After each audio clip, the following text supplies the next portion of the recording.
There was a Yiddish radio station, WDAS, WPEN. That was very important.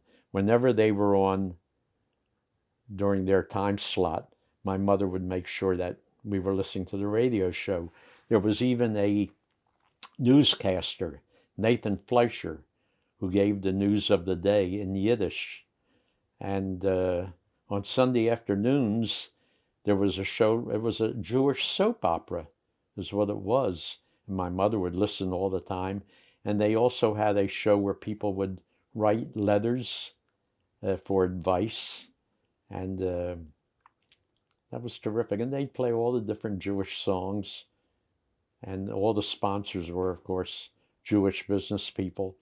And I remember the radio show, we would call it a sketch. The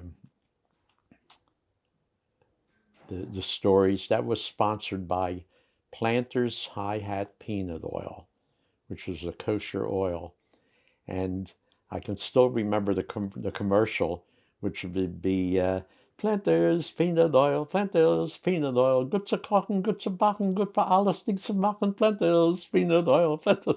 And I learned that, and of course my parents would go nuts. When company would come over, they'd say, Oscar, sing that song, Planters Peanut Oil.